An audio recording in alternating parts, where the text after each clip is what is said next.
Ladies and gentlemen, good evening. On behalf of the John Adams Institute, welcome. As many of you may know, the John Adams Institute organizes the lecture series American Literature Today. This is our third season, and luckily not without success. If you insist on knowing more about us, please find the folders in the hall. Normally, our lectures are held in the West Indies House, expecting a large audience. Like tonight with Mr. Vidal, we gratefully accept the hospitality of the Ramada Koepelzaal. When we first considered inviting Mr. Vidal and dropped this idea with a couple of people, the reactions were unanimous. It would be great, fantastic, wonderful, but he will never come. Vidal is too chic, Amsterdam too dirty, and he will be too expensive. So, unanimous. So, we invited Gore Vidal and many more chic people like you. We cleaned the city, not quite, and we kept Mr. Vidal very busy for 3 days, so he couldn't spend money. Ladies and gentlemen, we are very happy here tonight to welcome Gore Vidal.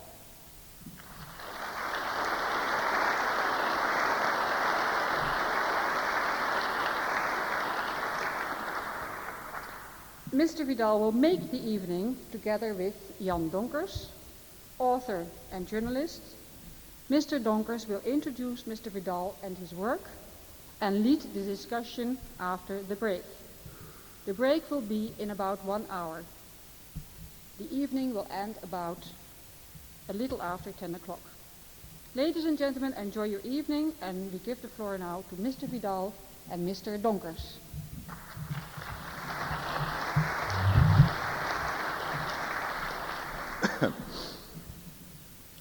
Ladies and gentlemen, if you have, during the last few days, been watching the first installment of that irresistible bonanza that erupts ever so spontaneously every 4 years in the United States of America, an event that goes by the name of primaries, you may have been screening your television images in vain for those familiar billboards and banners and cardboard signs that proclaim, "You'll get more with Gore."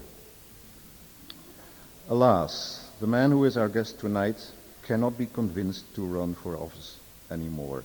But then he put in far more effort in that respect than almost any writer in the Western world can claim.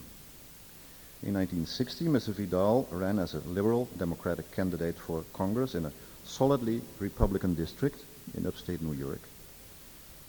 He lost, but with a far better score than any Democrat before him, and, for that matter, with a far better score, about 20,000 more votes in that district, than the Democratic candidate for the presidency, John Kennedy. And I never cease reminding him, Mr. Vidal says.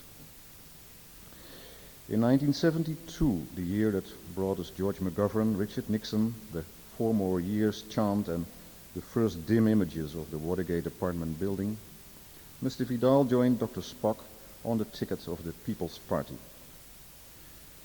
The American people, though, decided they preferred Richard Nixon. But Vidal was not to be discouraged and ran again in 1982, well into the Reagan presidency, against then-Governor Jerry Brown for Mr. Hayakawa's seat as a senator for the state of California. Again, he lost. But he ended second in a field of 9. He polled 500,000 votes and at least scared Governor Brown enough to elicit all sorts of promises from him. All of them unasked for, by the way.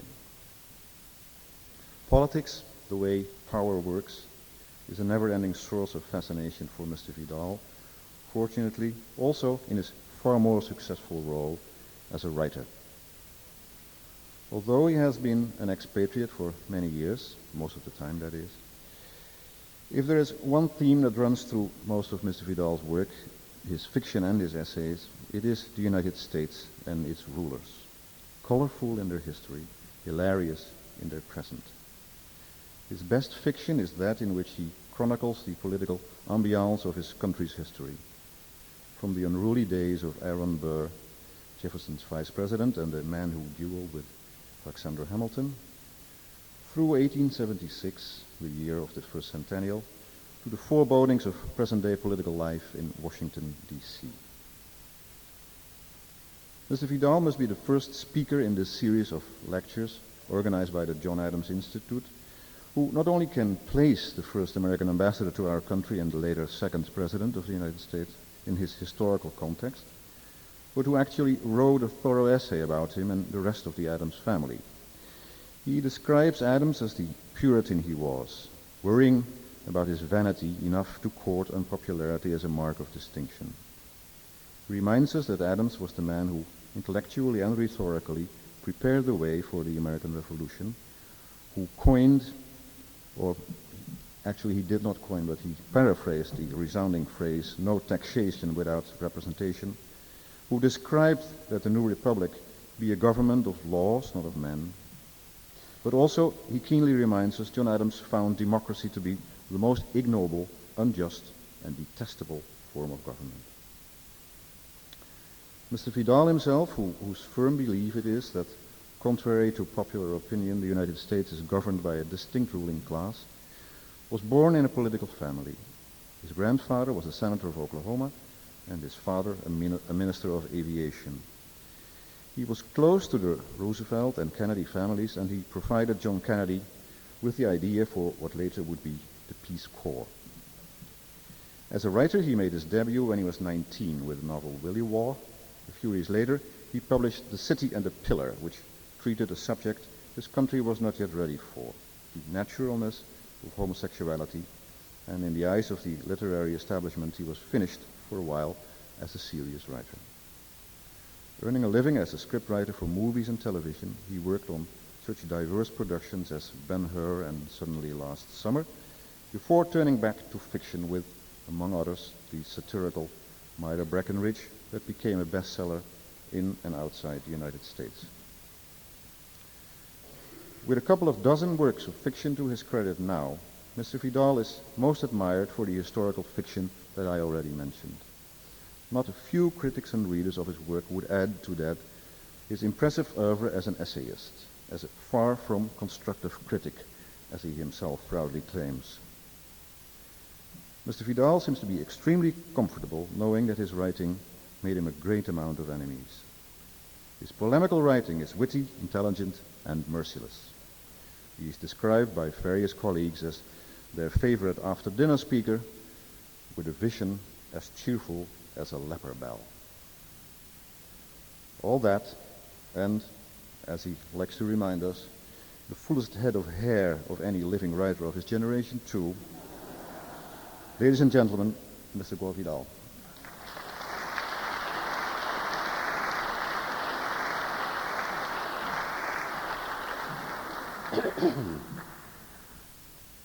I feel like Vidal Sassoon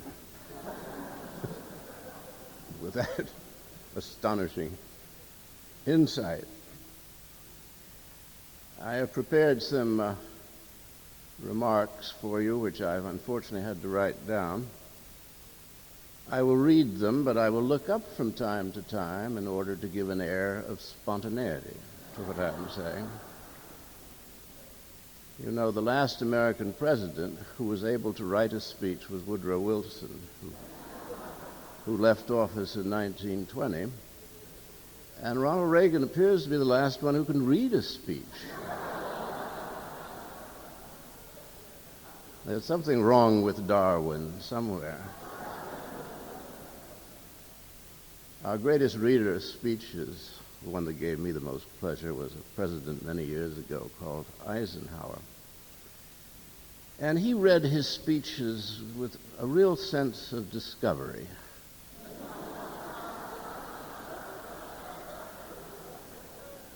And I remember when he was running for the presidency the first time, in 1952, we were involved in one of our numerous wars for freedom and democracy. I think we were in Korea at that time, pursuing this extraordinary goal. which you're quite right, John Adams thought impossible. Anyway, it was thought that if Eisenhower was elected president as a general, he would be able to end the war, which indeed he did do. But nobody had told the general, so he was reading a speech, and he said, "And if elected, I will go to Korea." No one had told him until he told the national audience, and the poor old thing had to go off to Korea.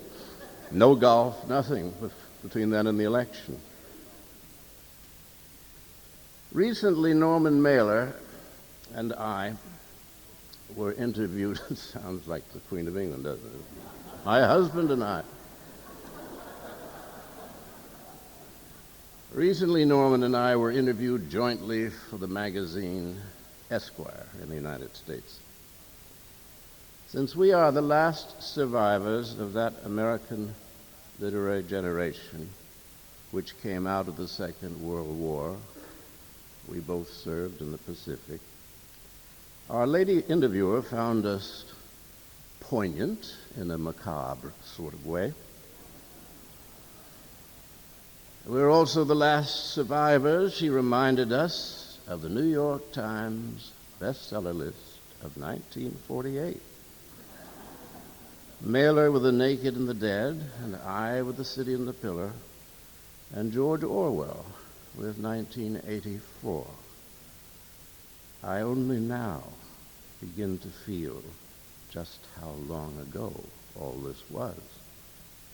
I'm happy to report the other 7 on the list of 10 have long since vanished, and they may be beckoning us. The questions we were asked by the interviewer were all the usual ones. Then, as Tennessee Williams used to say, there are only 50 questions, and if you allow the interviewer enough time, he asks all 50. This explains why our answers are so often a bit odd, even surreal. We too get bored, as well as boring. During my chat with Mailer, I think that I startled him.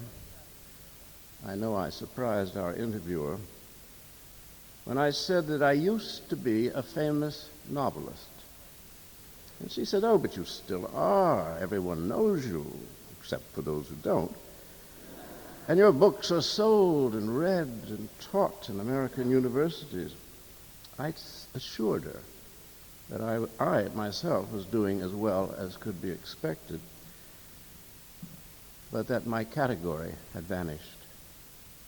There is no longer such a thing as a famous novelist. The phrase is an oxymoron. It is like saying someone is a famous ceramicist or a famous stained glass maker. The word novelist means nothing to the generality, while to the educated few, it is interchangeable with the word poet, each of no doubt worthy activity, but neither of any particular urgency or utility. The interviewer was not about to give up so easily. After all, if we weren't famous novelists, why on earth was she interviewing us?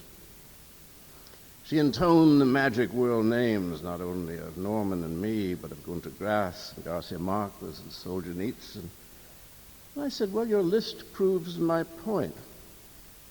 Each of the writers that she had named was famous not so much for his novels or for his art, as for his life in the world, usually for having said no to the worst aspects of his society.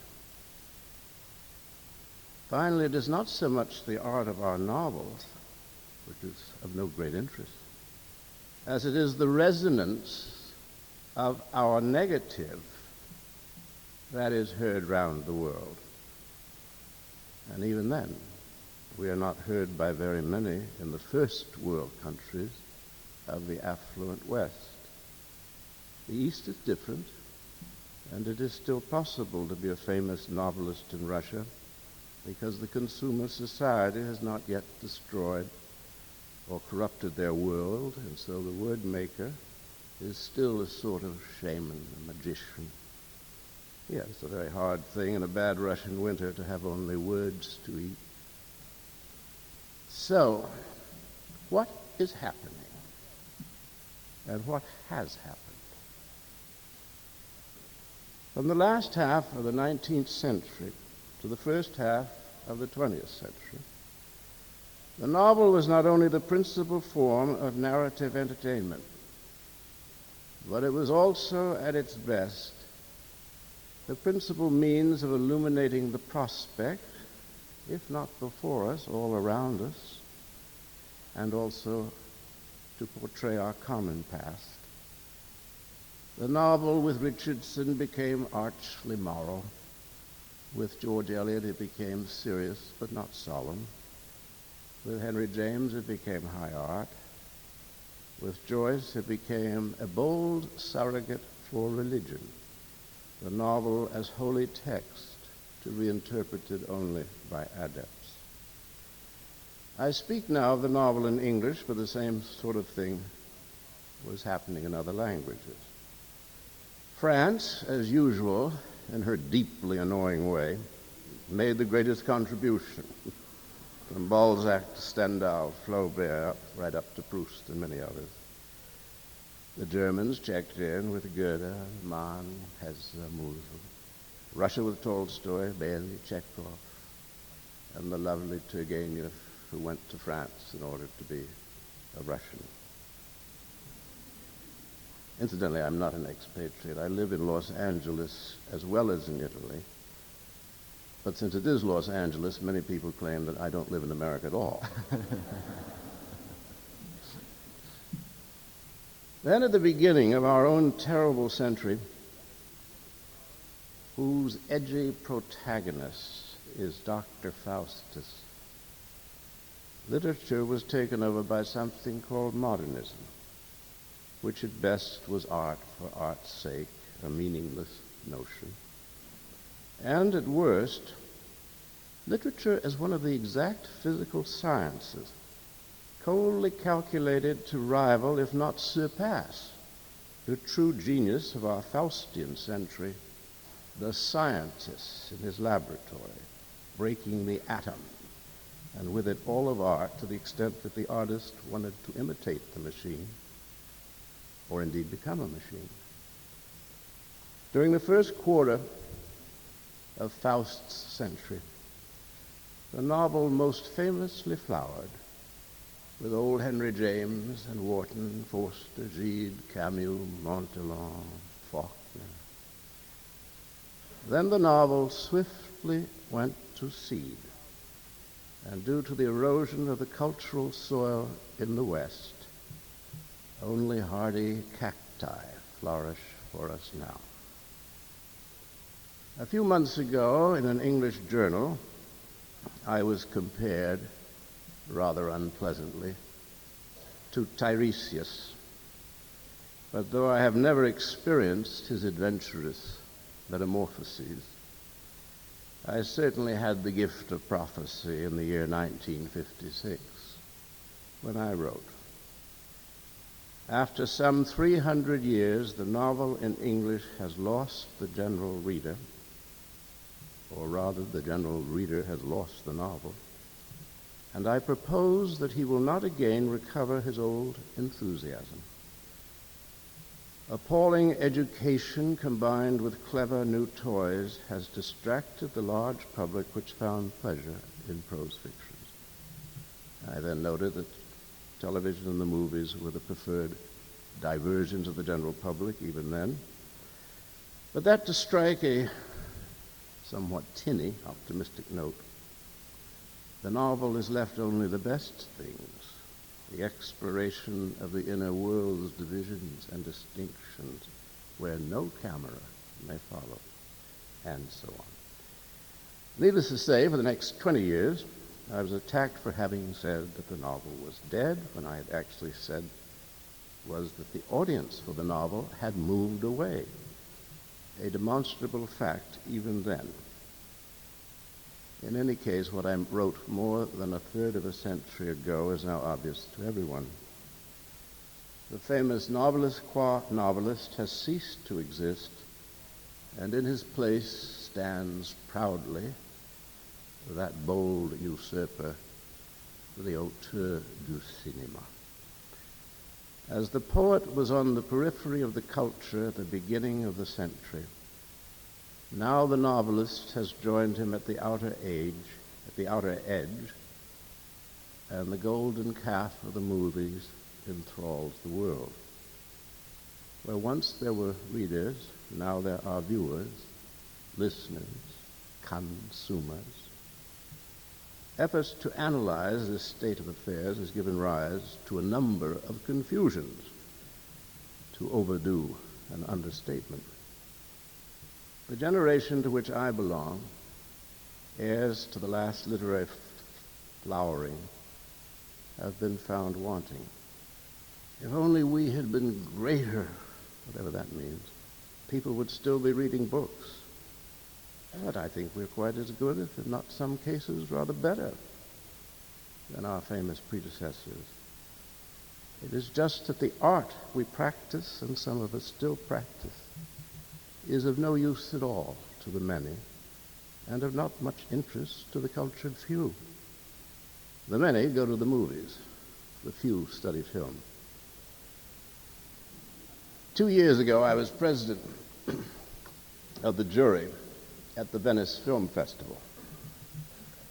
I watched some 31 mediocre to bad films, with one dazzling exception, Rosencrantz and Guildenstern are dead.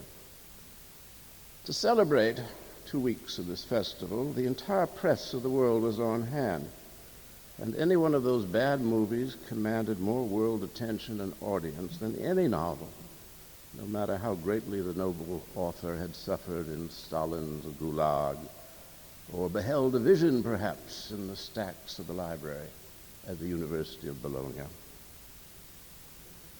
Last spring, I delivered the Massey lectures at Harvard. I've finally made my peace with academe in America on the grounds there's nothing left. I'm just rehearsing here. I go back again to Harvard. I go on to Dartmouth. I go from one investiture to another. I have lost. Anyway, I delivered the Massey lectures at Harvard, which was under the aegis of the American Civilization Department, a suitably modest bureaucracy. I hope that was not our cultural attaché from the embassy here. We must keep up a front in foreign countries. In a week of talking to thousands in auditoriums and to hundreds in classrooms, no one ever mentioned to me a novel or a poem, by me or by anybody else. There was a lot of quite intelligent talk about politics and history, but literature was a non-subject. So as a result, whenever I found things getting a bit dull, I'd say, has anyone here seen The Stones? This picture had just opened, the saga of Jim Morrison. And an electric shock would go through the room. Everybody came to life. Fierce arguments began. And no one believed me when I said that at my first Harvard lecture in 1950-something, the same excitement that Scorsese and Altman aroused today would have been triggered by a mention of Mailer or Camus. Let me now burden you with the long cultural view. This is rather a specialty of mine. Since such a view can never be proved or disproved, particularly in my native land, the United States of Amnesia, where anything that did not happen this morning did not happen at all. But I am a compulsive autodidact in historians. So I must lay this upon you, as they say. In the 5th century BC, there was a simultaneous debate in 4 different cultures: Greek, Persian, Indian, and Chinese. These societies were not in very close contact with each other. In fact, in the case of China, There was practically no communication at all with the others. Yet there was the same debate simultaneously between traditionalists and modernists. Modernists wanted to write down everything, prayers, poems, histories, whatever. Traditionalists wanted the text to be memorized, to continue to be memorized, on the ground that a written text was not a part of the self, of the psyche, but a thing apart, up on a page. As we know, the modernists won. Now that everything has been written down for 2.5 millennia, the audiovisual is challenging the written text. And the victory, again, will go to the innovators. And though some writing will have to be retained, anyone in need of narrative diversion, or indeed high emotional, if not intellectual stimulus, will encounter it at the push of a button on a screen at home. Yet wherever I travel, in any hemisphere, I do get the same puzzle question. Why are there no great writers today? The immediate answer is undemocratic. How can there be great writers if there are no good readers, much less great readers?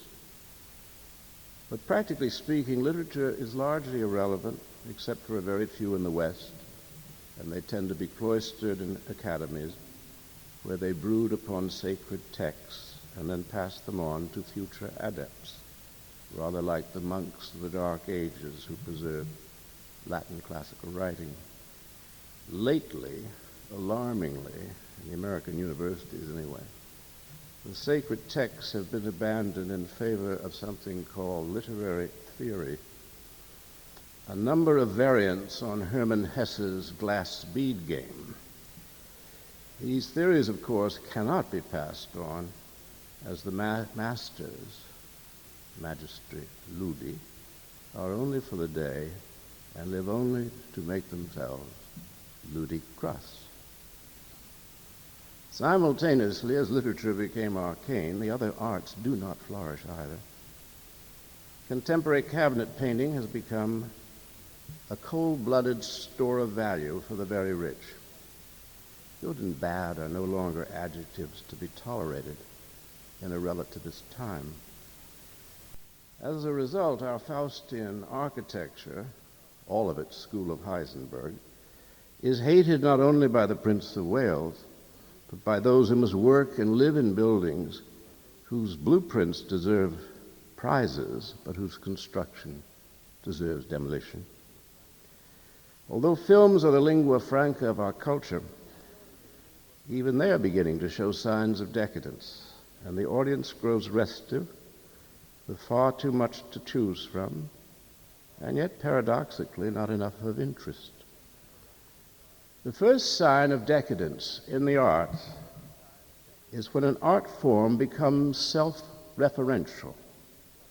Movies now allude to other movies. The movies are fascinating to watch because their history is so short and you can really learn it all on your own and rather quickly. Movies allude to other movies. At first this was amusing in small doses. But when an entire film turns out to be a Byzantine palimpsest of other films, one realizes that this highly collective art form has broken its essential mooring, which is not to old movies, but to life. Today, when a filmmaker wants to create a love scene, he's going to think about remembered bits and pieces from Truffaut or Lubitsch. It would never occur to him to draw anything that he's experienced in life. But then, like everything, in time and space, the arts are organic, birth and maturity, then decay, in order to be reborn. William Hazlitt, with his usual bleak good sense, got the point. All arts are at their best at their beginning. And he cited Chaucer, Shakespeare, Fielding. He also warned, rules and models destroy genius and art. Obviously, once the arts are not simply practiced in order to be enjoyed, but grimly thrust upon involuntary students to be taught and analyzed. The end is at hand. But why not? Darwin's finest invention, nature, is ruled by the second law of thermodynamics. Everything is running down to start up again, presumably, on the far side of the black hole. Recently, I met an American academic named Paul Fussell. He's a good, somewhat irritable writer with a fine ear for the wrong note. Since we are of a same age, we spoke of the Second War that we had both served in, and which he's written so brilliantly about. And he told me I'd been a first mate on a ship in the Pacific, and he'd been a company commander in the infantry here in Europe. And he told me that he'd started to read Henry James in order not to have to listen to his fellow soldiers or think about his probable early death. I said that I had done exactly the same. We had turned to literature and turned our back on what was going on around us. Then he said, remember when we thought back in the 40s that literature, high literature, would solve everything? It would take the place of religion. It might even take the place of the state. We grew very excited as we remembered that holy profession we had taken up. And then we noted, sadly, how in our lifetime, ever so gradually, it had all slipped away, like Matthew Arnold's wave from that desolate shore.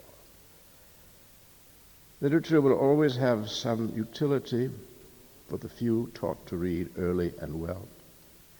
Whether there will be enough teachers to do the necessary teaching remains to be seen. Personally, I am tranquil.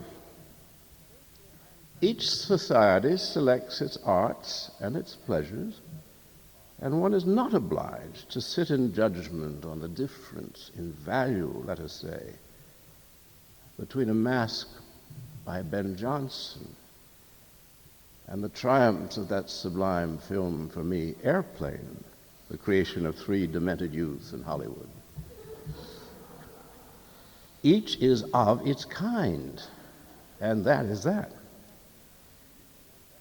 But the flattening out, indeed the irrelevance of all the arts as century and millennium end, is a very curious phenomenon. Could it be that perhaps Mephistopheles has now arrived upon the scene, ready to take down to hell Dr. Faustus, to whom he gave so much of art and of science in the doctor's lifetime, which has proven to be our century. So perhaps we are now at the close of the Faustian century, and the devil has arrived to claim our inventor upon the stroke of midnight. If so, all that we can do as the clock begins to strike the final hour is join Dr. Faustus in his Horatian cry, O lente, lente, currite, equi noctis. And for those of you not up on your Latin, that means run slowly, slowly, horses of the night.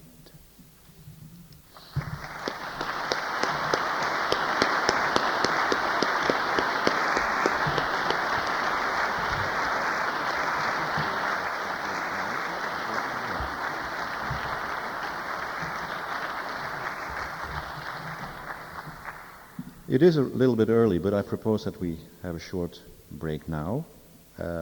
After the break, I will start off with a few questions to Mr. Vidal, but the audience is very welcome to join in the discussion.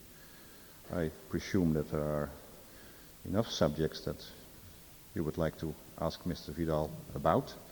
Do that. You can hand the questions in the intermission to me in English, please, and I will try to pose as many as possible.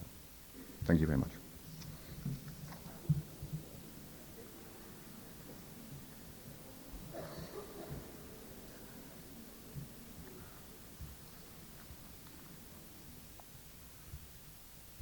have a handful of questions from the floor, and we'll put them in due time. First of all, if you are equally pessimistic about the future of literature as a relatively young art as the cinema, are there any art forms that you are less pessimistic about? Modern architecture? You mean? It's like the undead. It's like Dracula. You put a stake through its heart and there it is again, you know. Oh, those horrible buildings. Yes, I think that's going to triumph over everything. Are you equally pessimistic about the people who have to live in those buildings then? Thank God I don't. But, it's all, the architects, I know Rogers quite well, who's sort of the king of the Beaubourg in Paris. He's the one that Prince Charles hates the most, and he's a brilliant man, and the theory is always wonderful, it's the application. He decided, he said, why should we bother to put all the pipes inside the building, which takes up a lot of room? Why not put them on the outside? Well, it's rather like looking like a human body that has been turned inside out, like a glove. I mean, you're staring at the liver of the house, you know, when you stand outside.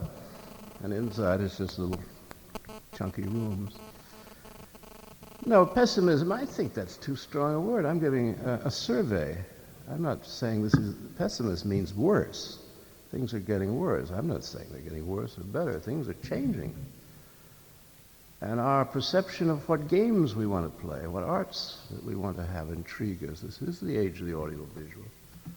What adjustments do we make? You and I come out of the literary culture. As I'm older than you, I'm much more deeply embedded in it. There was no television when I was young. And I was 10 years old when I think I suspected, no, my father suspected first. He came home, he was a great inventor as well as an aviation man. He came home one day and he said, DuPont has just invented this. Isn't it wonderful? And it was cellophane. And I said, well, this is wonderful. It's like glass, but it's glunky and you can pull it around. And then I said, what's it for? He said, they haven't figured out what they can do with it, but it's one of the wonderful inventions. I suppose that's when intuitively I knew that Dr. Faustus was at the engine. So I'm just giving a survey of what has happened. Nobody can say that my analysis, well, you can say it, but you'd have to try to demonstrate, as I've tried to demonstrate, is incorrect. There is a flattening out.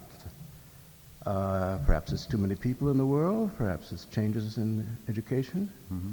I don't begin to understand. There have now been 3 generations brought up on television. I haven't a clue how do they think. The attention spans are so short. And everything's got through the eye. I can't learn anything through the eye and ear. I have to read it because I was trained that way. But I don't say this is getting worse. I'm just describing a situation. Now, how do you get to them?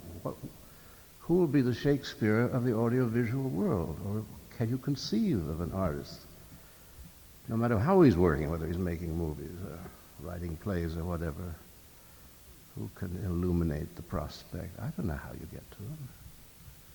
Somebody pointed out to me that there was no need for, well, this perceived pessimism because Henry James had many readers now than during his days.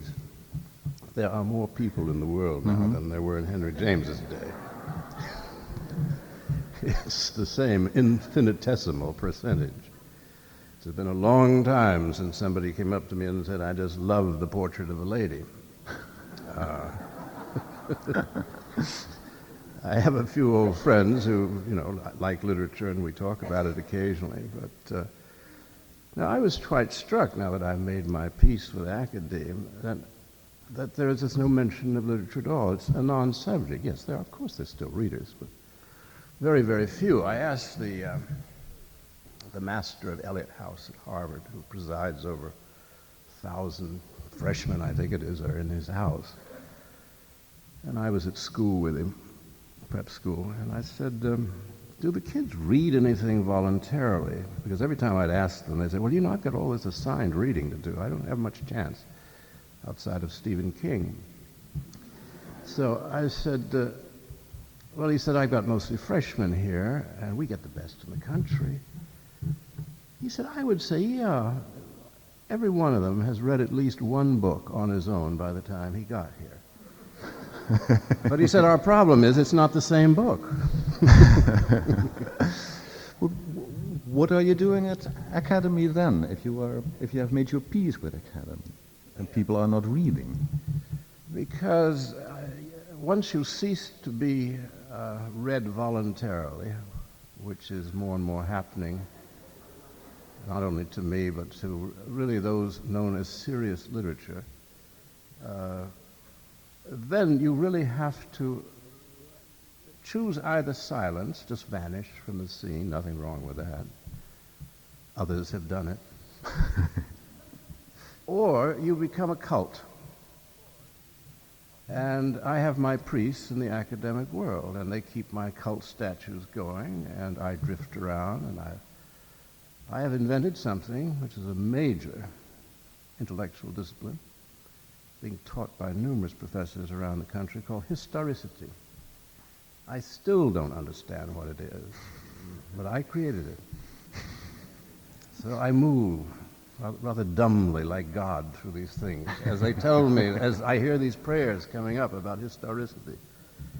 I think it means applying Heisenberg's law of history, that you can't depend on anything being true. But I didn't invent that.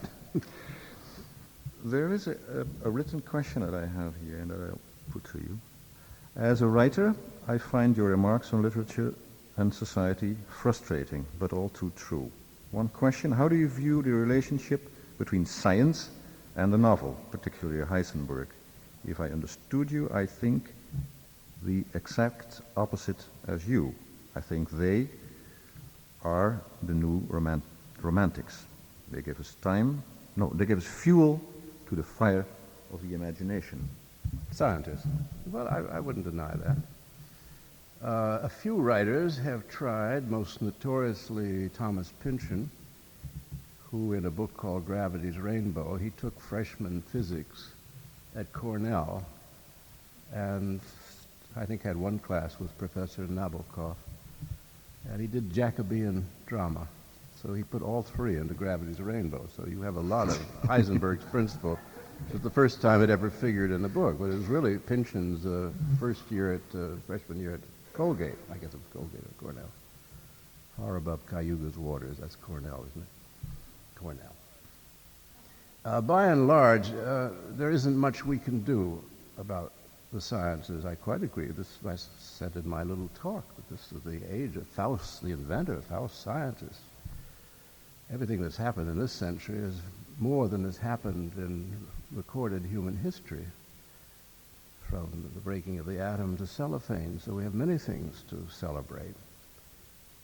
What art can do, what happened after the Second War was kind of interesting, after they broke the atom, and the real romance of science and Los Alamos took over the United States.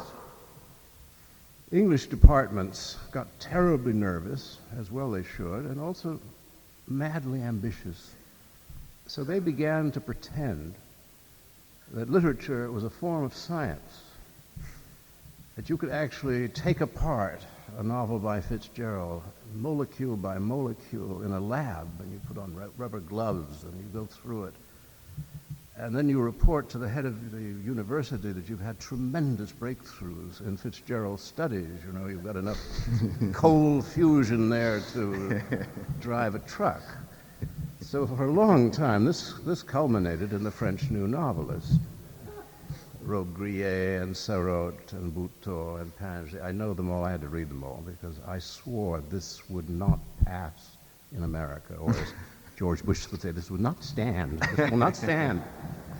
And I knew how dumb, if you'll forgive me, the English departments were. And once they got the French virus, they could never get rid of it. So I spent almost a year reading the French New Novels, and I delivered my sermon in the pages of Encounter, a very good CIA paper. Mm-hmm. And I think I made a great contribution, with the CIA obviously behind me, to stopping the French New Novel in its tracks. Then they gave up on it in France, because they always do after 3 years, and then they wonder why you're still interested in it. You said you stopped being read voluntarily, but of course that's an exaggeration. You were one of the few serious writers. I repeat what that interviewer put to you. You're one of the few serious writers that every once in a while appear on the bestseller list.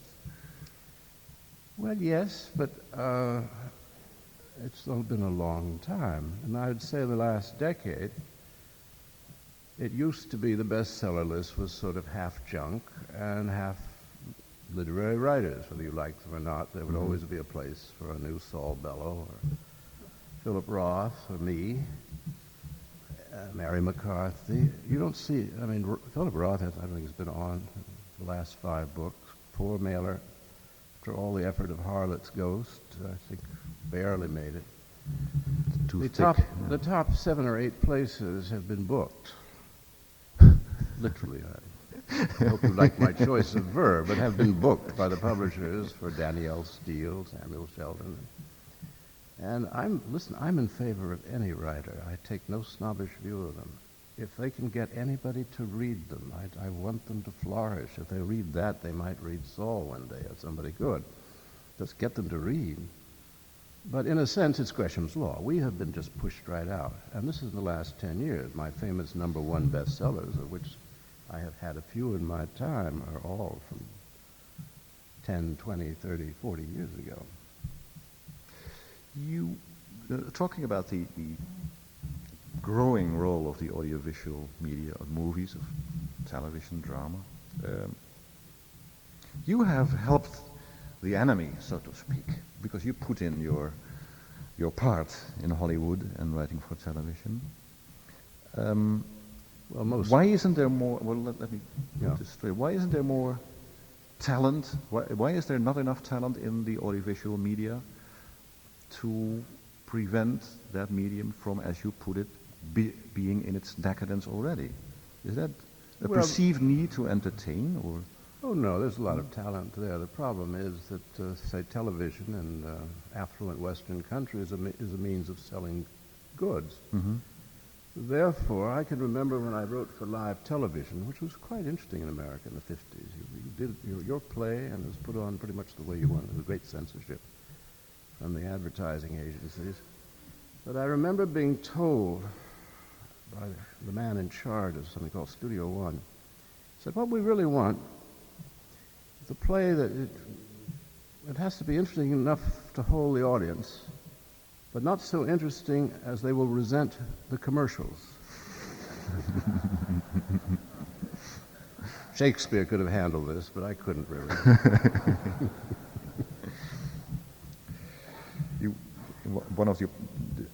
One of the pieces about Hollywood or about the movies in your books, you quote a wonderful joke by someone you call the wise hack.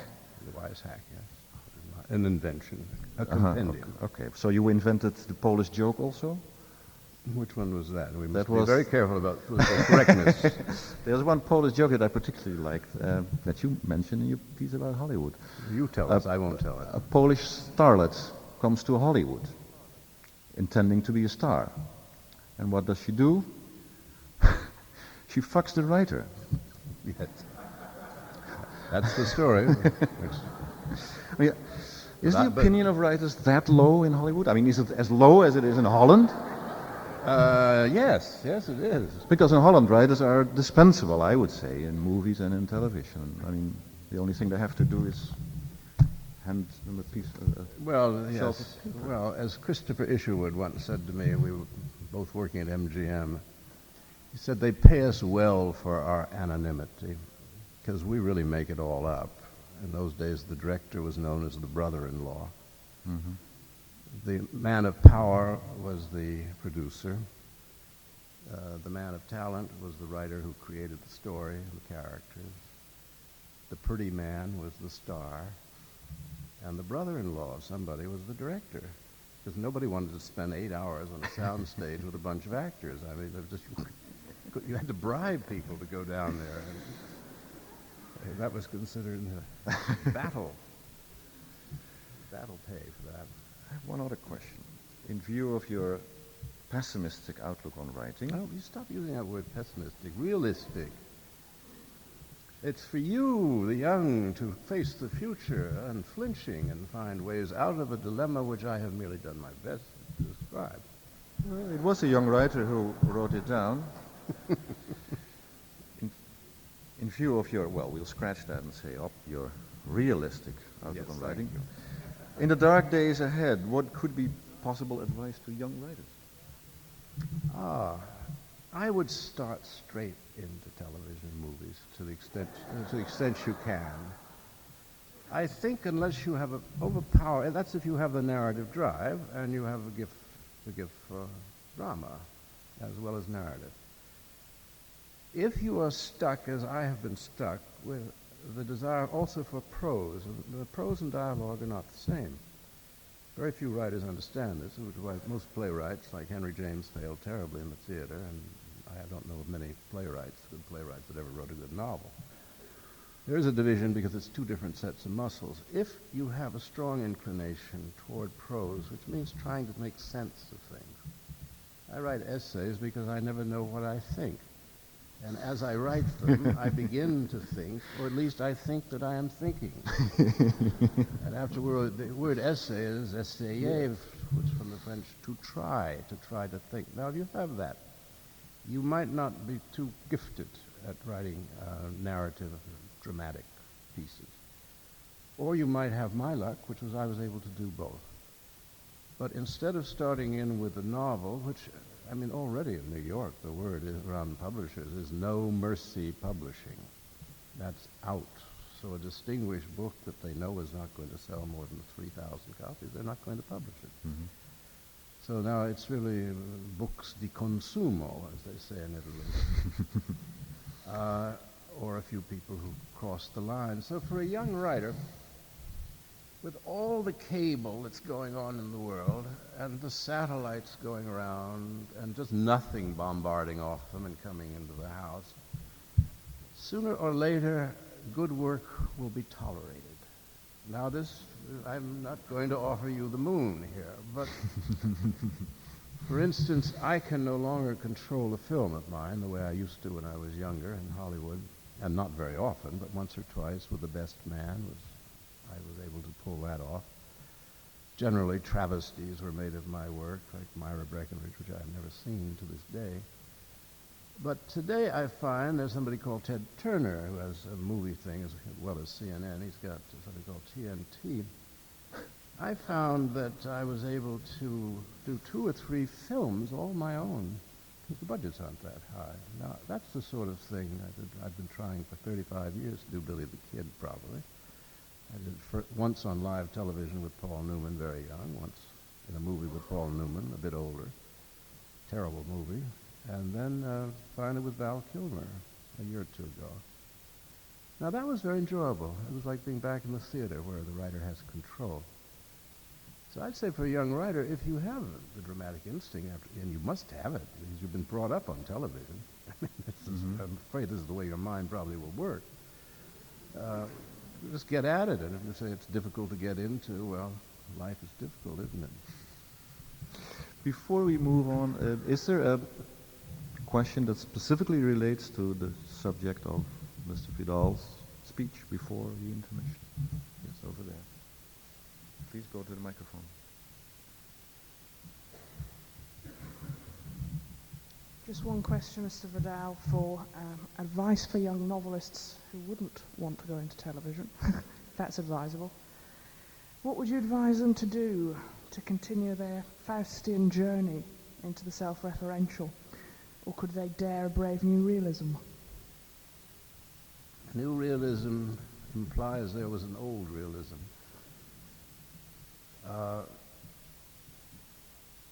There is no doubt, we get now back to the beginning of modernism and art for art's sake, to do it for its own therapeutic and ideal value is a perfectly good thing.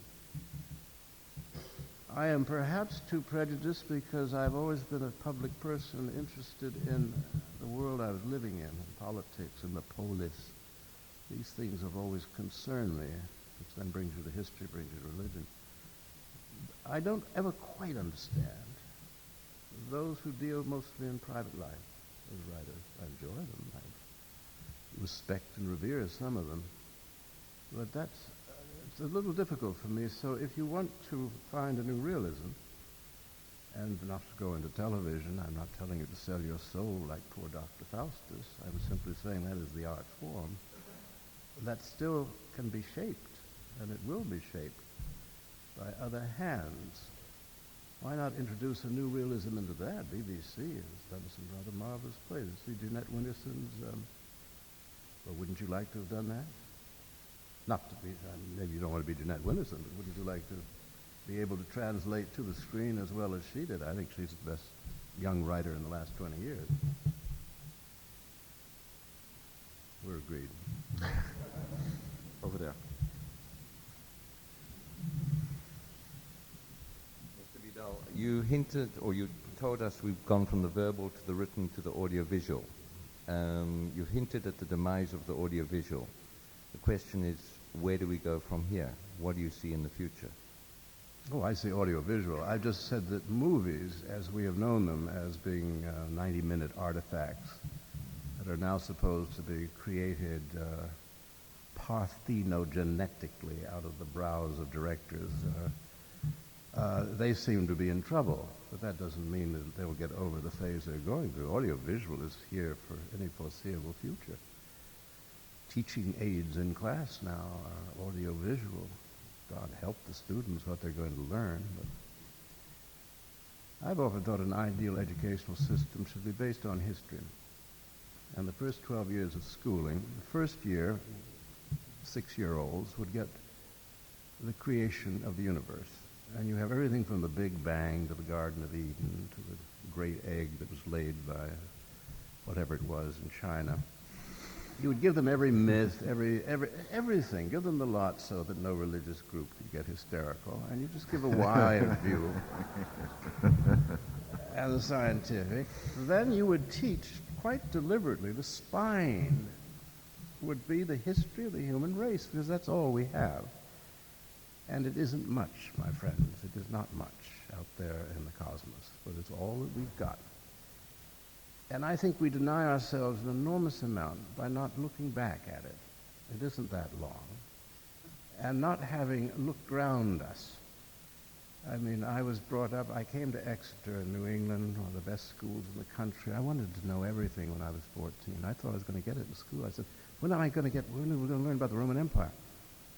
You will get Cornelius Nepos in class. Oh, I saw it, very nice. And what about the French Revolution? Nothing. No Europe. 4 years of Muzzy's history of the United States. That was to prepare us for world empire. Now you see what happened. While I was at Exeter, George Bush was at Andover, so you have an idea of how exquisitely our duces are prepared. At the end of 12 years, you would then bring in mathematics, you would bring in, and for those scientifically minded, you would lay on more courses this way or that way. You bring in reading, you bring in writing, you bring in literature. Bring it up to date. By the time they graduate, they would know where China had been, where India had been, where Persia had been. I wrote a book called Creation about this, to try and do some comparative cultural work. That seems to be ideal. Now, link that with audiovisual. That's perfect for it. I mean, you can do an awful lot of it. We were talking just yesterday, wouldn't it be interesting to do just the stories of various, say, the American presidency, in Europe of royal houses, let's say the House of Savoy, which is very interesting, it's history quite unknown, which then illuminates the lives of the people. These things are obvious. They will be done. Somebody here will write them. One, yes, over there. Please go to the mic. Vidal, you're talking about audiovisual, but I can imagine there might be other sources for the death of the novel. I remember Kundera once wrote in a book that as soon as the notion of past and the notion of future is gone with the public and with the writer, which was the idea in the communist system, then the novel is dead. Now I read Christopher Lasch in his Culture of Narcissism, pointing the same idea for this time, not only with the reader, with the public, but with the writer as well. Might not be that as well one of the sources that the novel cannot be. I think that's, well, it's certainly well observed that if there is no sense of the past and no particular hope of projection into the future, it makes serious writing seem somewhat onerous, or something that you just do for yourself or your friends. There is perhaps no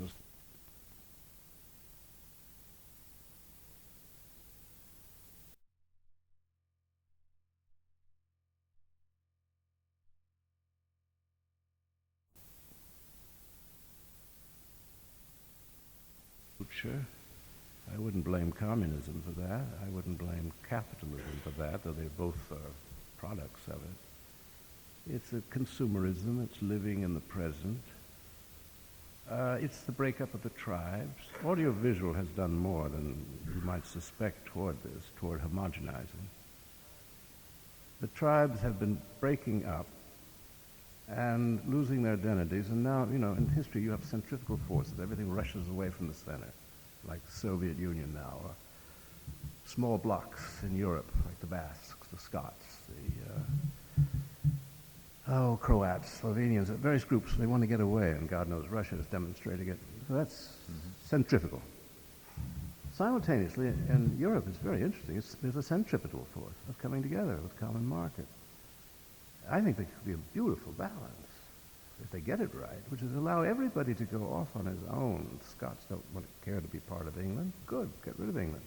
Have your capital at Brussels. Nobody cares one way or the other about Brussels. Belgian imperialism has yet to cause me to lose a moment's sleep, you know. I think I'm like everybody else in this. There's a quote by, you write about Mark Twain. Well, I'd like to move on to another subject. Mark Twain, commenting on, I think, the war in the Philippines. He warned against the war in the Philippines, against the Philippines.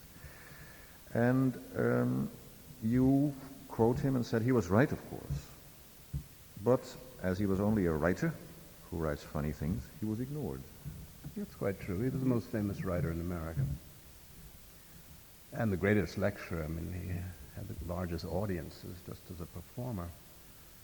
But intellect was always, by Mark Twain's time, in fact, past John Quincy Adams, really.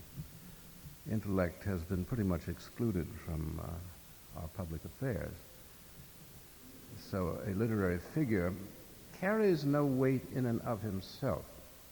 But I was discussing with one of your journalists who was commenting on, I was rather mystified of being referred to in your press as a monument to vanity when I don't talk about myself.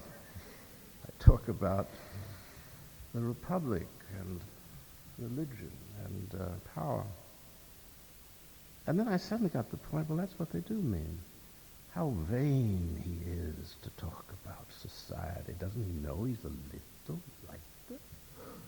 Lucky to be given enough paper and or a computer nowadays. And I said, you know, you've got to remember one thing, because he'd also was beginning to bother me, because I'd given an interview in Amsterdam 20 years ago, and I said all the complimentary things which you've heard 1,000 times, and tributes to the freedom and so on. But I said, perhaps you have paid too much of a price to the gods of coziness. And I said, if I appear to be vain because I talk about great issues which are not supposed to concern a mere artist or writer, I said, you've got to remember one thing. American writers, like Russian writers, we are continental. We don't think in terms of small countries. We certainly don't think like those islanders across the channel. We are very different from them. And I said, whatever we are, we can be boring and we can be terrible and we can be astounding, but we are never cozy.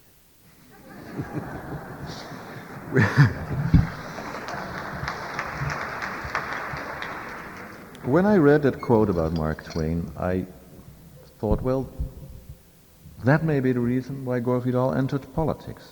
Is that so? No, I was always political. I mean, you know, there's... No, but yes, but you really entered the realm of politics. You ran as a candidate 3 times. Does it have to do with the, at that time already perceived irrelevance of the writer? No. No? I came from a political family, and it was always intended. My grandfather nearly became president. Once you have that in a family, it does them in. And I was the one most done in by it. But unfortunately, I was born a writer, so I was deprived of my natural career because of the fact I wrote my first novel in the Army at 19 and have supported myself as a writer ever since. But I never lost interest in politics, but don't mix up things. Politics means what has to do with the people, the polis. There are many public writers and there are many private writers. I am a public writer. And the public writer is deeply involved. Mark Twain was a public writer. He was not as daring as I because he lived in a worse period, a more repressive period. I entered politics really I ran for Congress, not particularly interested in winning it, but it was fun to do. It was 1960. My friend Jack Kennedy was running for president. We thought it was going to be a new world. And then in 64, I had this. Everybody leaves this out of the stories about me. I turned down a seat in Congress in 64 because I didn't want to go to the House of Representatives. As Jack Kennedy said, who had been there, it is a can of worms. Not wanting to be a worm, I did not go to the can. My race in '82 against Jerry Brown was showing the flag to see. I thought the country was really going off the rails, the economy, age of Reagan, the great debts, and so forth. And I thought that I would show the flag, change the debate for that year, which I did. I only want to influence. If you have a name, you don't need a title. And if you go into politics, you really belong to the people who pay you the money to run. Bush is not a free operator at all. He must serve aerospace, the oil companies, people who paid for him. The only thing he ever goes on about with any passion is cutting the capital gains tax, which is not exactly written by Thomas Jefferson in the Declaration of Independence. I meant to be influential, and I think I have to the extent that anybody can be with one's own limited resources and those of the media where you have to fight every minute because the media exists to make sure that the truth of our condition is never imparted to the people. I spoke to the National Press Club, a very pompous organization which I've addressed 3 times in 30 years. And my father before me spoke to them, and my grandfather before him. And you have 600 of the flower of Washington, D.C.'s press corps, and you don't really bother to talk to them as they're part of the problem. But you get something called C-SPAN television, so you get to the people over their heads. But they always say things like, oh, you think there's a conspiracy. I said, well, no, there's no conspiracy. The ruling class all thinks alike. Is that a conspiracy, or is that the educational system? And I said, the media exists to give a certain view of the rights of property and nothing else. And anybody who contends against that is called outrageous, is their favorite word for me. So one of them got out, and it was a fairly good question. He said, well, do you think Katharine Graham, she runs the Washington Post and Newsweek, and Larry Tisch, who runs CBS television, do you think they actually call up their managing editors and programmers and tell them how to deal with the news? I said, well, yes, actually, they do occasionally. But by and large, they don't have to. They all think alike. That's why they have the jobs. It was a quiet...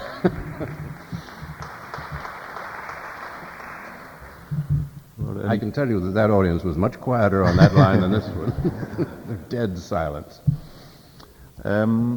the question will definitely be asked, but it was put to me already in the intermission. Would you?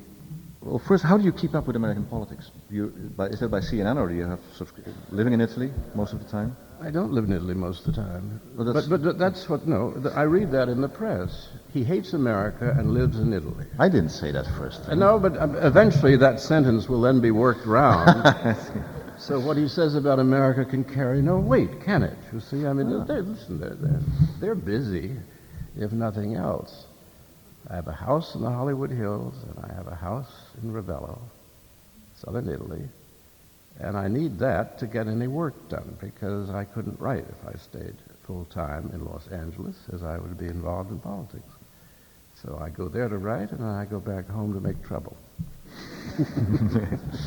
Well, as an ex-candidate, would you care to comment on the current pack of candidates that we... Well, you know, my National Press Club speech caused considerable furor, and it was printed in The Nation, which, alas, you don't get over here. I talked about the need for constitutional reform. I mean, we need a new constitution altogether and another convention. And in the course of it, I said, I was just in New Hampshire last month, and I noticed that these strange presidentials are racketing around, and Jerry Brown is now giving the same speeches that I gave 10 years ago when he defeated me. I said, should I tell him not to, or should I tell him to go ahead? Well, the showing is obvious. That shows what my speeches will do. Anyway, 2 days later, after the piece came out in The Nation, I got a call in Rome. Jerry Brown. In New Hampshire, he introduced himself. Jerry Brown in New Hampshire. And I said, well, Jerry Brown, I haven't seen you since California. I said, well, I'm up here, and I like a lot of your ideas. I'm using them. I noticed when his last thing on CNN today was "We the People," which was the beginning of my speech. Mm-hmm. That when we the people hold a convention, nobody can control it, because we the people are sovereign. So he had certainly taken that along in order to be thoroughly defeated. But I asked him, what's it like up there in New Hampshire? He said, it's the Gong Show. For those of you who don't know what that is, back in the 50s and 60s, there was an amateur night on television where amateurs would get up and sing and dance and act. But if they weren't any good, this gong would go, and they'd have to sit down. Mm-hmm. He said, every time I start to say something and start to make sense, gong, I have to sit down. But of course, we are the greatest democracy in the world, and the greatest liberty. And in the words of Spiro Agnew, the United States, for all of its faults, is still the greatest nation in the country.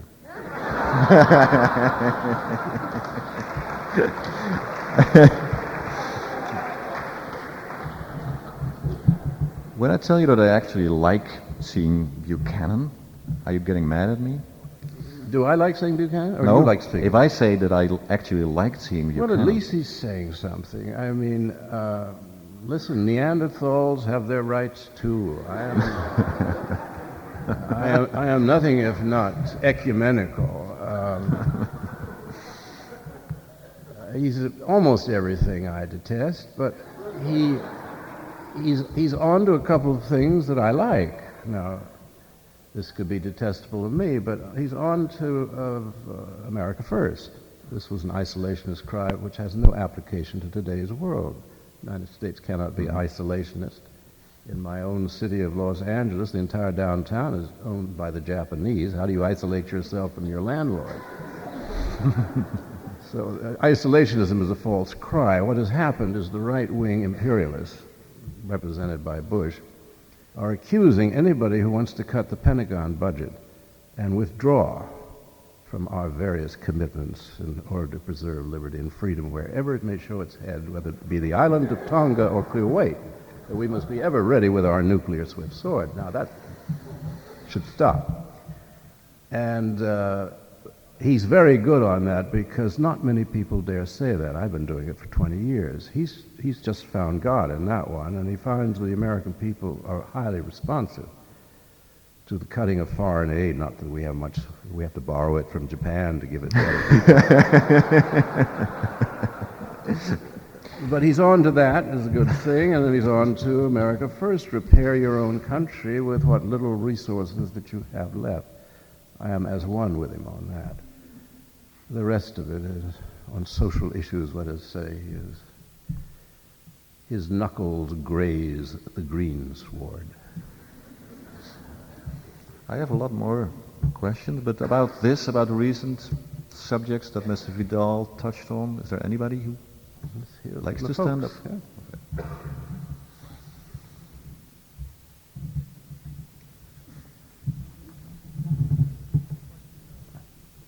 I would like to know what you were going to say about Robert Maxwell the other day that made the BBC nervous enough to run the clock out on you.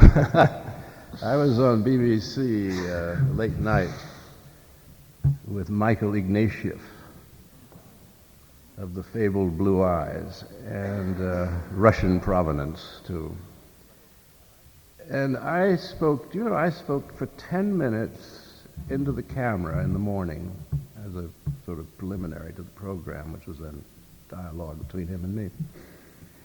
I spoke for 10 minutes. I still wonder at it myself, without one note and without one thought in my head. I had a sort of general line, but I didn't know. And when you can't think of anything to say at moments like that, I said, who killed Robert Maxwell? Right, and when I was trying to think, I'd forgotten, losing my train of thought. So I said, well, who killed him? Because he had just been found dead.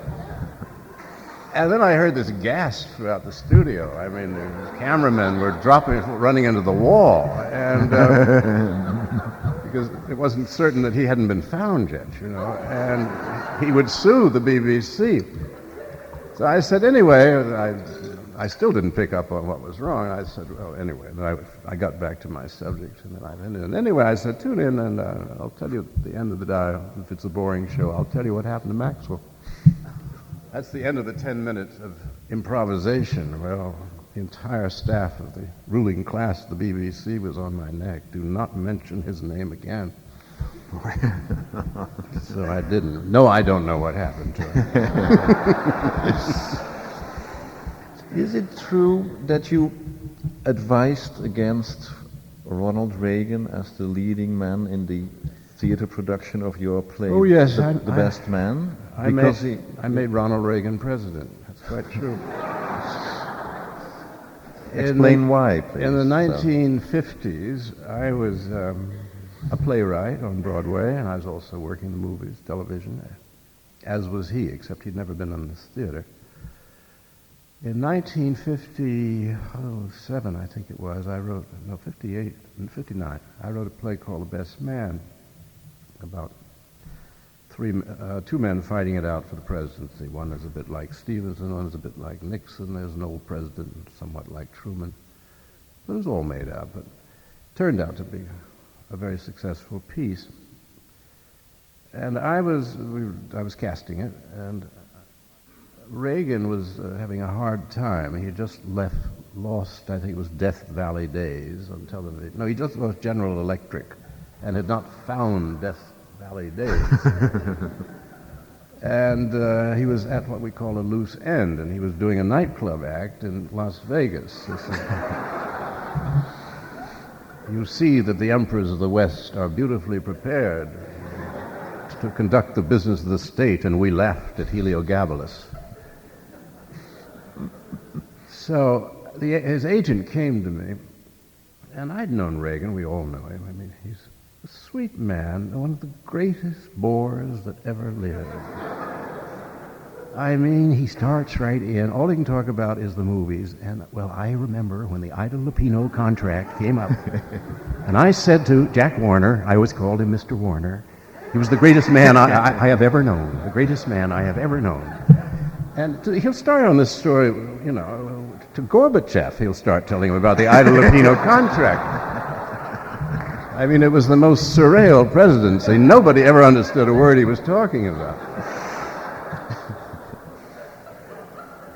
Anyway, I just thought of this amiable old bore being in my play as the good guy candidate for president. So I told the agent, I said, look, he's a charm. He's a good actor, but I said he's just totally incredible as a presidential candidate. I mean, audiences will laugh at me.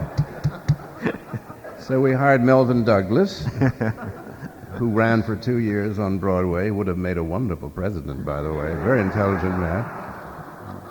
And then I made it into a film with Henry Fonda, who would have made a perfectly good president, too. I just got the one who didn't know anything.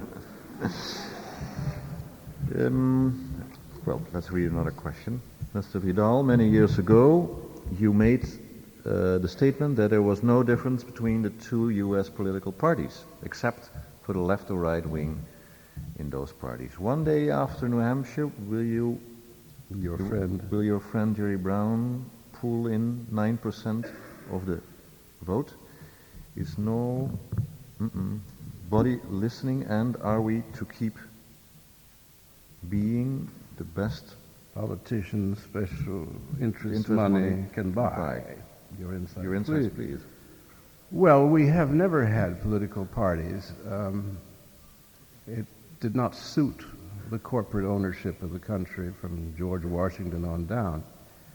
We had a very complicated, limited republic with a limited franchise to protect property and the rights of man. Even the Bill of Rights was a sort of afterthought. And the Bill of Rights was not even applied to the people of the United States until the 14th Amendment after the Civil War. And even then until the Earl Warren Court was never very effective. So we never developed much in the way of civil rights, personal rights, as opposed to rights of property. And except in times of crisis, like the time of the Civil War when the Republican Party was born, we really have never had any very strong political movements. We've had strange bursts, and then they die, they're co-opted.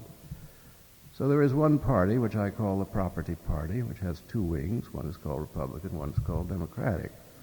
The Republican more openly disdain the people at large than the Democrats, but that's about all. Same people pay for both. There is no ideology, and there's nothing wrong with that. I'm nervous of ideology. I am a good American. But there are no ideas, and that makes me nervous. I'm a bad American when it comes to that. I like ideas in politics. There's no way of stating them. Poor Jerry, we talked almost an hour on the phone, and he was trying to dramatize what was wrong. And I said, you're going to fail because you have no charm. You come over hectoring. You're come over mad at the people who own the country. I mean, they are such fools. Is that what he Make said fun about of them, you? you know. Yeah. Oh, I'm very cheery. I come over as Johnny Carson. That's the way you do it, you know. But you can't tell Jerry that. He's a Jesuit. He never got over his Jesuit training. And then he went to Zen Buddhism. I mean, this is not going to be Thomas Jefferson. I see no change in political parties, except I do see this depression continuing into some sort of economic collapse, out of which, God knows what, chaos perhaps.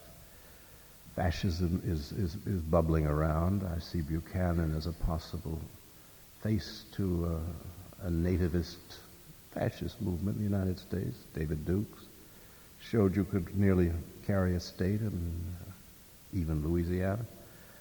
I think, the flat rocks of the Republic, they're like tectonic plates. They're shifting. They're seismic shudders, and who knows what's under those flat rocks. Oh, Paura.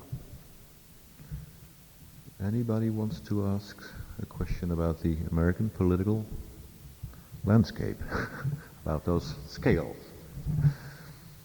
I thought you'd Up rather there, talk maybe. about Camus, huh? Yes. Yes. The gallery's not heard from. Just shout.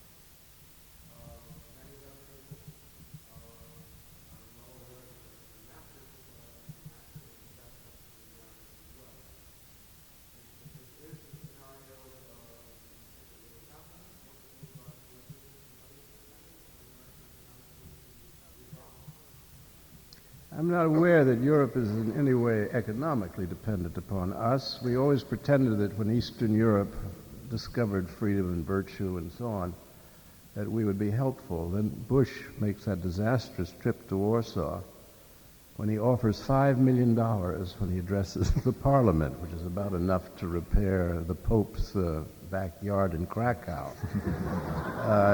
It was the greatest anticlimax in Eastern Europe.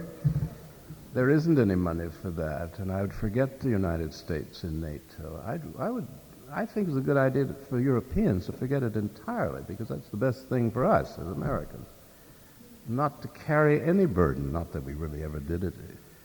We were talking the other day about Vietnam, you and your friend, the professor, and his friend, who was a professor of American history, said the Vietnam War was so mysterious. And I said, well, the mystery is that, as far as I know, it is the first major war, and a long war, an expensive war that wrecked the economy, that was fought for vanity. We had no national interest anywhere in that part of the world. We had worked ourselves up into a frenzy in the holy war against communism, which meant that's the only way that you can get the American people to give up something like 70% of the tax money to go to the Pentagon. You cannot do that without an enemy.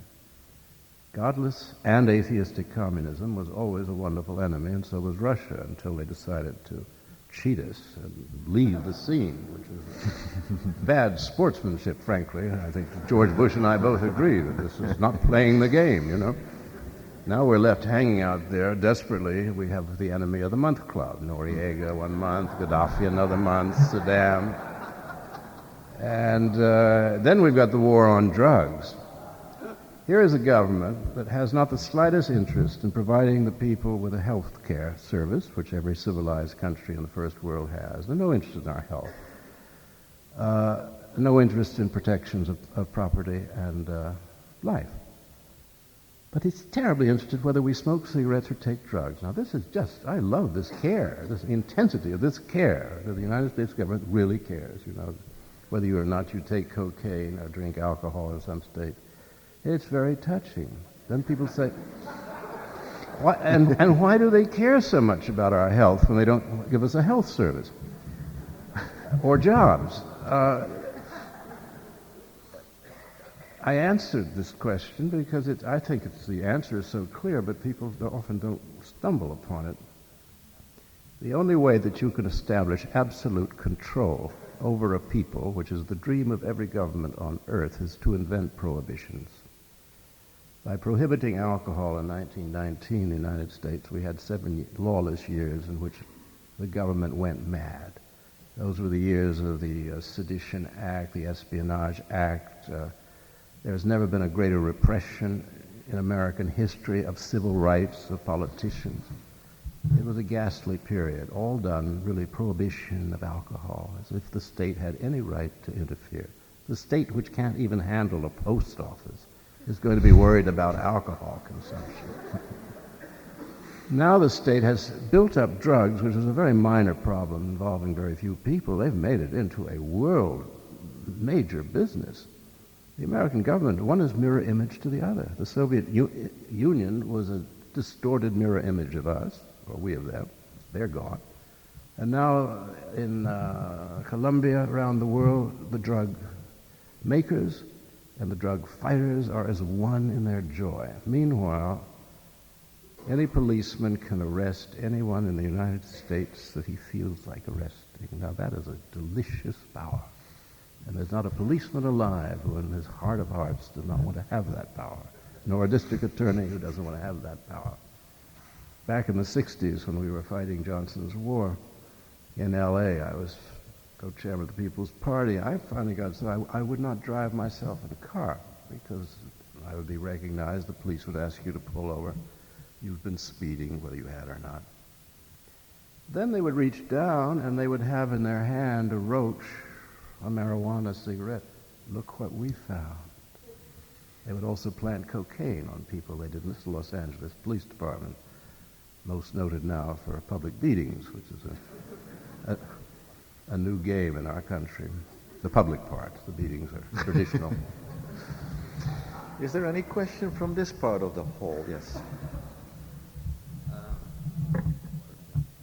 You said you were talking before about the failure of art in this time, and you're now talking about basically the conspiracy of silence in the media.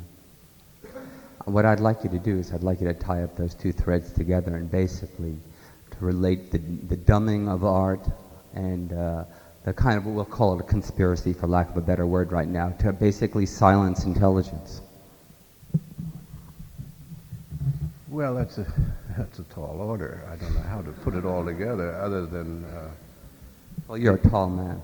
well, be self-referential. I think I've been making all those points that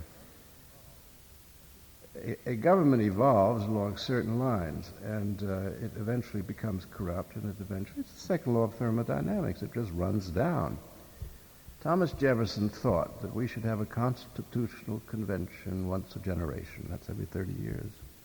He said you cannot expect a man to wear a boy's jacket. Well, we've had it a couple of 100 years, and it's worn out. And until you see, when what's wrong is systemic, there's nothing you can do until you change the system, which I would like to do in an orderly way. Unfortunately, the media and everyone, and the politicians, they work as one, and behind them the corporate boardrooms of America. They con the people into thinking, oh, if only we could find a nice man or woman to be president, it'll be really wonderful, wonderful. Well, no nice man or woman is going to be able to run that mess. So you have to change it. I'd like to do it in an orderly way, through a constitutional convention, at which all the liberals say they will get rid of the Bill of Rights. I say, oh yeah, but they're doing it anyway through the Supreme Court. Why not have it all out in the open? So I'm talking about systemic change. I can't really contend with what sort of Band-Aid to use. I'm talking about surgery. Over there.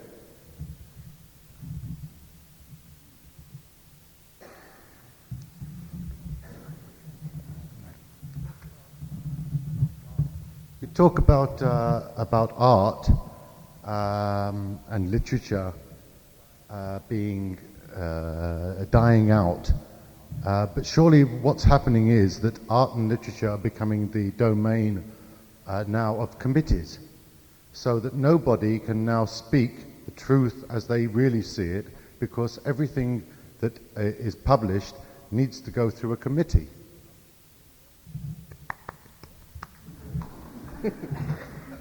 Couldn't agree more, couldn't have said it better. The bureaucratizing of the arts. I'm one of the few people in America, artists, who was totally against government subsidies for any of the arts. Said once they start to subsidize, it'll start to change. Keep them out of it. I've never seen your name in a committee either. No, I was on Kennedy's committee for the arts. And it turned out to be, we built the Kennedy Center. It was a real estate thing. I just noticed that I forgot to talk when I mentioned John Adams in my introduction. I forgot one quote that you fortunately quote in your State of the Union. And John Adams, the same, the ambassador, the second president of the United States, he wrote, "This would be the best of all possible worlds if there were no religion in it." Yes. Is that at one certain point you were for banning anybody from the presidency who believes in an afterlife? I put that humorously, but I do believe it. Yes. But I'm not about to make it. I'm not about to make it part of my program politically. But you would be for abolishing. No, you would. Yes, for abolishing tax freedom. No, for religious institutions. And by the way, you get the biggest applause around America, any audience you speak to, including the South, when you say the churches should not be tax exempt. Everybody applauds that one. Because the TV evangelicals are siphoning off millions of dollars, which they do not pay tax on. Back of that is a serious theme, but it's a little late in the evening to develop it. But it's that I think that the greatest disaster to befall the West was monotheism. I think the book from which comes Judaism, Christianity, and Islam is a monstrous book. and I think it distorted what was our old culture in this part of the world, which was Hellenic and Roman. Not perfect, but it certainly had diversity. There wasn't one God, and if you didn't believe in him, he'd set fire to you, and one pope and one king. Mm-hmm. This is evil, and if I had the power, I'd get rid of it. I think we should go. Yes? 10 times. Yes? No? Okay. Thank you very much, Mr. Vidal, for sharing with us, as they used to say in the 60s or the 70s, your insights. Thank you very much for your presence and your inspiring questions. Thank you very much.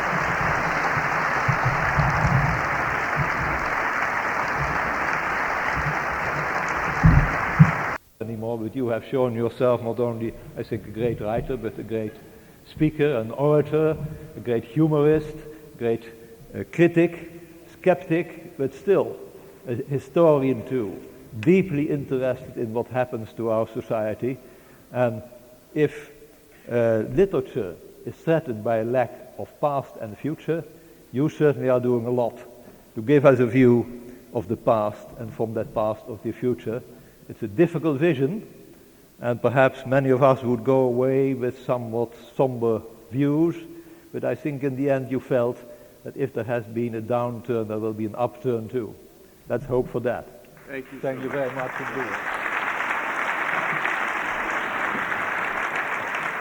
Now, may I tell you in the name of the board of the John Adams Institute that our next lecture will be in 2 weeks in the West Indies House. Please have your name and address on the list in the hall if you wish to receive our newsletter. Thank you very much for coming here.